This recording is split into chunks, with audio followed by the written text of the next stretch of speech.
Bismillahirrahmanirrahim.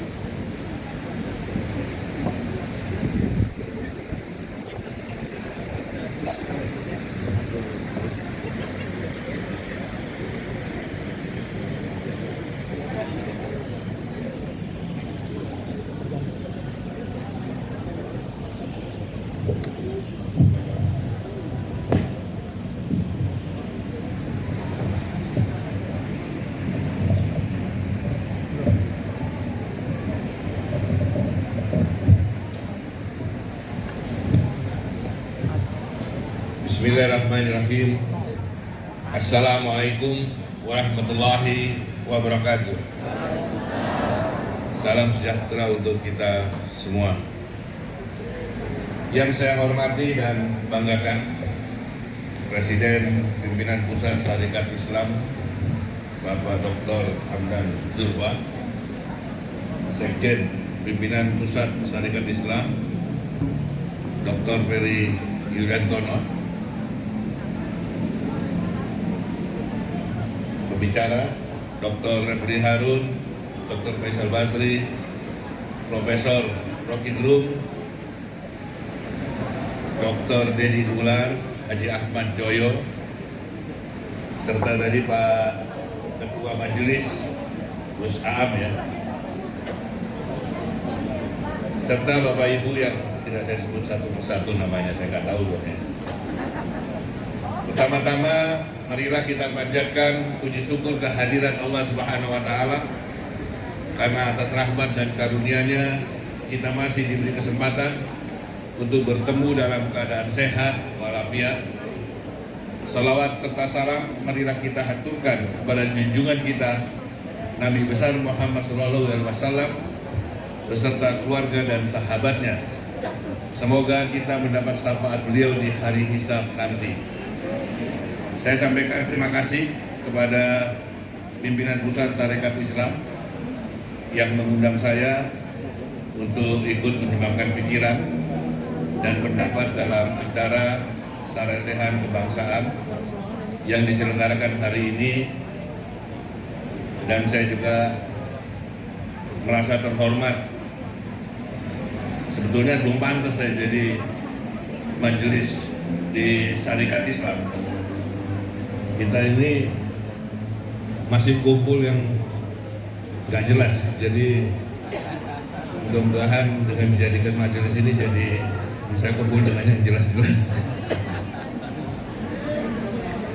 Terus terang saya berbahagia dapat hadir di tengah orang-orang yang meneruskan perjuangan dan pikiran-pikiran Haji Omar Said Cokro Aminoto, karena salah satu pikiran beliau yang mengilhami proklamasi kemerdekaan 17 Agustus 1945. Karena jauh sebelum proklamasi, tepatnya pada bulan Juni tahun 1916, saat Kongres Sarekat Islam di Kota Bandung, HOS Cokro Aminoto telah mencetuskan bahwa Nusantara atau Hindia, sebutan untuk Indonesia saat itu, harus berdaulat dengan sistem pemerintahannya sendiri atau self-bastur. Saat itu beliau mengatakan dengan lantang bahwa orang semakin lama semakin merasakan, baik di Nederland maupun di Hindia, bahwa self-bastur sungguh diperlukan. Orang semakin lama semakin merasakan bahwa tidak pantas lagi Hindia diperintah oleh negeri Belanda, bagaikan seorang tuan tanah yang menguasai tanah-tanahnya. Maka sejak saat itu HOS Cokro Aminoto adalah orang Indonesia pertama yang dengan berani mencetuskan ide kemerdekaan, atau setidaknya memunculkan wacana agar rakyat Indonesia sudah seharusnya memiliki pemerintahan sendiri, tidak lagi menjadi jajahan Belanda atau bangsa-bangsa lainnya.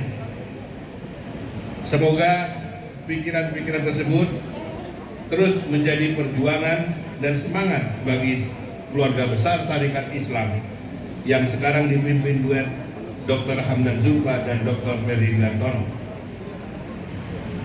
Bapak, Ibu, dan hadirin yang saya hormati, tema yang diangkat hari ini cukup menarik, yaitu menuju kemerdekaan sejati, kedaulatan ekonomi, dan keadilan sosial. Karena memang tujuan bangsa ini memproklamasikan diri pada tanggal 17 Agustus 1945 adalah untuk mewujudkan hakikat dari kemerdekaan, yaitu menjadi negara yang mensejahterakan rakyat dalam keadilan sosial. Itulah mengapa para pendiri bangsa menyusun redaksi pasal 33 Undang-Undang Dasar 1945 dengan sangat cermat. Sebab pasal tersebut dalam naskah asli Undang-Undang Dasar 1945 dimasukkan di dalam bab tentang kesejahteraan sosial. Artinya sangat jelas bahwa orientasi perekonomian bangsa ini mutlak dan wajib mensejahterakan rakyat. Apalagi salah satu cita-cita nasional bangsa ini adalah memajukan kesejahteraan umum dan mencerdaskan kehidupan bangsa. Oleh karena itu tertulis dengan sangat jelas pada pasal 33 ayat 1, 2, dan 3 bahwa norma dari penguasaan negara terhadap sumber daya alam didasarkan kepada kedaulatan negara. Karena sumber daya alam harus dikuasai negara untuk sepenuhnya kemakmuran rakyat. Konsepsi ini sama dan sebangun dengan konsepsi Islam dalam memandang sumber daya alam. Dalam Islam, komoditas kepemilikan publik atau public goods ini dikategorikan dalam 3 sektor strategis, yaitu air, ladang, dan hutan, serta api, yaitu energi, baik mineral, batu bara, panas bumi, angin, maupun minyak dan gas. Semua itu harus dikuasai oleh negara. Bahkan dalam hadis riwayat Ahmad diharamkan harganya, artinya tidak boleh dikomersialkan menjadi commercial good, seperti tertulis dalam hadis riwayat Ahmad yang artinya umat Islam itu sama-sama membutuhkan untuk berserikat atas 3 hal, yaitu air, ladang, dan api, dan atas ketiganya diharamkan harganya. Jadi jelas bahwa air, hutan, dan api atau energi itu merupakan infrastruktur penjaga kehidupan rakyat yang tidak boleh dikomersialkan atau dijual ke pribadi-pribadi perorangan yang kemudian dikomersialkan menjadi bisnis pribadi. Contoh konkret dalam perspektif di atas adalah bagaimana sahabat Utsman bin Affan berusaha membeli sumur air milik seorang Yahudi di Madinah saat itu, yang kemudian setelah dia beli, dia gratiskan airnya untuk ke seluruh penduduk Madinah, sehingga sampai hari ini sumur itu dikenal dengan nama Sumur Utsman. Karena memang komoditas publik itu harus dikuasai negara untuk sebesar-besarnya kemakmuran rakyat, sebagaimana tertuang di dalam penjelasan pasal 33 Undang-Undang Dasar 1945 naskah asli yang sudah dihapus total sejak perubahan Undang-Undang Dasar tahun 1999 hingga 2002 silam.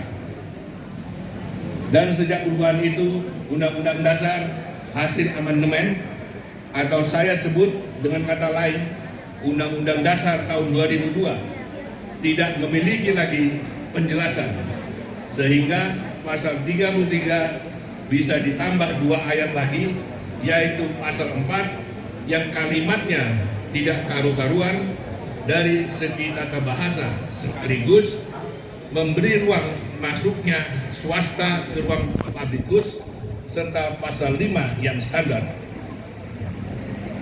Dari sini kita akan memahami mengapa naskah penjelasan di dalam Undang-Undang Dasar 1945 yang asli dihapus saat perubahan itu. Karena kalau kita cermati penjelasan atas pasal 33 di dalam naskah penjelasan Undang-Undang Dasar 1945 sangat terang benderang bahwa pasal 33 berorientasi kepada kesejahteraan rakyat, bukan sekadar mengatur perekonomian nasional. Saya kutip di sini bunyi naskah penjelasan pasal 33 Undang-Undang Dasar 1945 dalam Undang-Undang Dasar 1945 naskah asli sebagai berikut. Dalam pasal 33 tercantum dasar demokrasi ekonomi, produksi dikerjakan oleh semua, untuk semua di bawah pimpinan atau pemilikan anggota-anggota masyarakat. Kemakmuran masyarakatlah yang diutamakan, bukan kemakmuran orang seorang. Sebab itu perekonomian disusun sebagai usaha bersama berdasar atas asas kekeluargaan. Bangun perusahaan yang sesuai dengan itu ialah koperasi. Perekonomian berdasar atas demokrasi ekonomi, kemakmuran bagi semua orang. Sebab itu cabang-cabang produksi yang penting bagi negara dan yang menguasai hajat hidup orang banyak harus dikuasai oleh negara. Kalau tidak, tampuk produksi jatuh ke tangan orang seorang yang berkuasa dan rakyat yang banyak ditindasnya. Hanya perusahaan yang tidak menguasai hajat hidup orang banyak boleh ada di tangan orang seorang. Bumi dan air dan kekayaan alam yang terkandung dalam bumi adalah pokok-pokok kemakmuran rakyat. Sebab itu harus dikuasai oleh negara dan dipergunakan untuk sebesar-besarnya kemakmuran rakyat. Dari penjelasan itu sudah sangat clear dan jernih bahwa pemikiran para pendiri bangsa ini adalah jelas, menjadikan Indonesia sebagai negara yang mensejahterakan rakyatnya. Sehingga ditegaskan pula bahwa makna kalimat perekonomian disusun sebagai usaha bersama. Kata yang digunakan adalah kata disusun, bukan tersusun. Sebab kata disusun dengan tersusun sangat berbeda. Disusun artinya didesain dengan belit aturan dan regulasi yang direncanakan dengan jelas, berbeda dengan kata tersusun yang berarti dibiarkan tersusun dengan sendirinya, atau dengan kata lain diserahkan ke mekanisme pasar.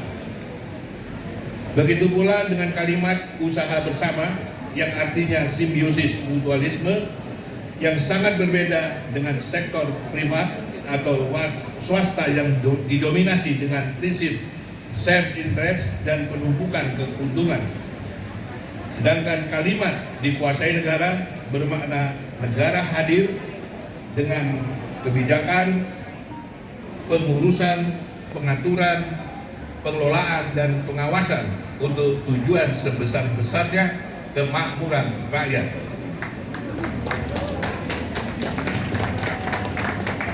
Karena itu, secara ideal, ekonomi negara ini digerakkan oleh 3 entitas: koperasi, BUMN atau BUMD, swasta nasional dan asing, dengan prasyarat yang mengacu kepada norma pasal 33 Undang-Undang Dasar 1945 dan penjelasannya. Sehingga konsep 4P, yaitu public, privat, people, partnership, bisa dijalankan, yaitu keterlibatan secara bersama negara, swasta, dan rakyat dalam sebuah kerjasama. Rakyat harus berada dalam posisi sebagai bagian dari pemilik kedaulatan atas wilayah atau sumber daya alam di daerahnya, sehingga keterlibatan rakyat mutlak menjadi persyaratan sebuah investasi sektor strategis. Konsep keterlibatan people atau rakyat dalam konsep public, private people partnership 4P berbeda dengan GSR perusahaan yang diberikan kepada masyarakat sekitar.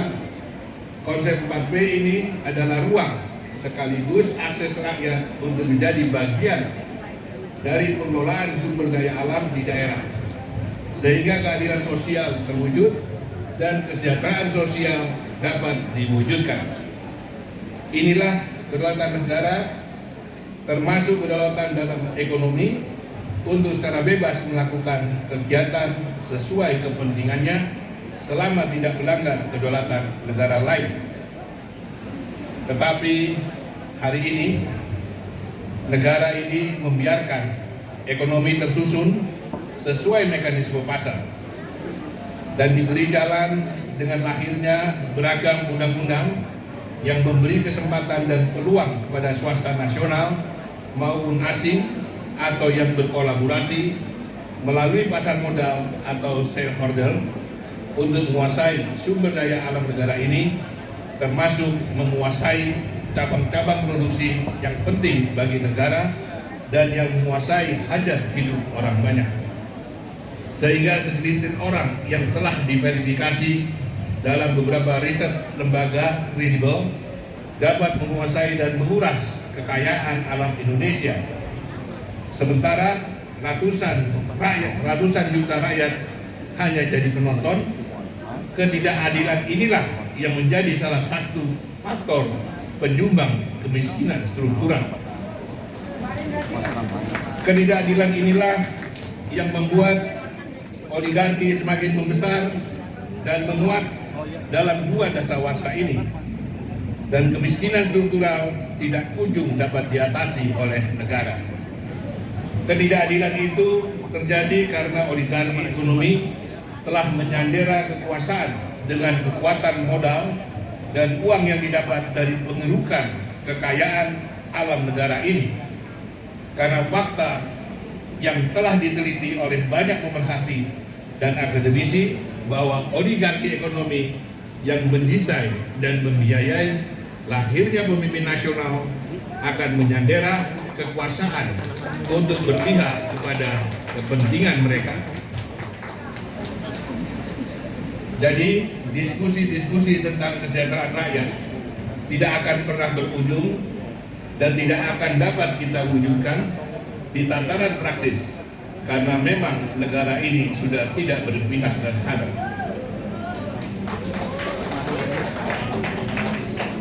Seperti dikemukakan dalam hasil penelitian akademik Profesor Dr. Khairan dari UGM, bahwa pasal-pasal dalam Undang-Undang Dasar 2002 sudah tidak koheren dan sudah tidak menjabarkan lagi nilai-nilai Pancasila sebagai stans fundamental negara ini. Oleh karena itu, saya menawarkan peta jalan untuk mengembalikan kedaulatan. Oleh karena itu, saya menawarkan peta jalan untuk mengembalikan kedaulatan dan kesejahteraan rakyat dengan cara kita kembalikan Undang-Undang Dasar 1945 naskah asli, untuk kemudian kita sempurnakan kelemahannya dengan cara yang benar, bukan dengan mengobrak-abrik sehingga total menjadi konstitusi baru yang malah menjabarkan ideologi liberal kapitalisme. Bapak, Ibu hadirin yang saya hormati, Indonesia punya dua pilihan dalam sistem ekonomi. Pertama, sistem ekonomi untuk memperkaya negara dan rakyatnya, atau kedua, sistem ekonomi untuk memperkaya oligarki penguasa, pengusaha, dan juga penguasa. Keduanya tinggal dipilih oleh bangsa Indonesia. Jadi kembali pada kita, mau memilih sistem ekonomi yang memperkaya negara atau memperkaya oligarki. Tinggal kita putuskan. Tidak ada yang tidak bisa. Kedaulatan rakyat harus menjadi penentu, karena rakyatlah yang menentukan cara bagaimana mereka harus diperintah oleh pemerintah yang mereka bentuk. Mari kita pikirkan masa depan anak cucu kita, generasi yang baru lahir di bumi pertiwi ini, bayi-bayi yang lahir di negeri yang sebenarnya kaya raya ini, negeri yang diberkahi dengan anugerah kekayaan alam dan iklim serta berada di garis khatulistiwa. Negeri yang sungguh bisa besar dan menjadi adidaya di dunia sebagai penjaga harapan hidup manusia di bumi melalui kekayaan biodiversity hutan untuk menghasilkan oksigen dan sumber kekayaan hayati, negeri yang bisa menjamin ketersediaan pangan dan air bagi penduduk bumi di masa depan. Jangan sampai potensi itu dirampok oleh bukan orang Indonesia asli secara sistemik melalui agresi non-militer. Kita harus bangkit, harus berani bangkit, harus berani mengembalikan kedaulatan rakyat kepada rakyat. Izinkan saya mengutip terjemahan surat Al-Kahfi ayat 10. Ingatlah ketika pemuda-pemuda itu berlindung ke dalam gua, lalu mereka berdoa, "Ya Tuhan kami, berikanlah rahmat kepada kami dari sisimu dan sempurnakanlah petunjuk yang lurus bagi kami dalam urusan kami."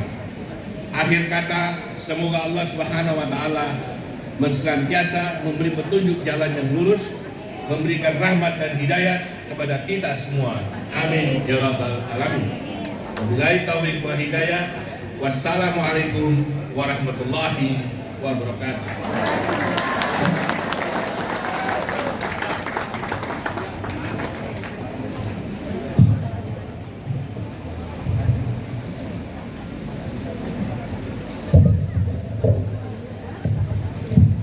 Baik,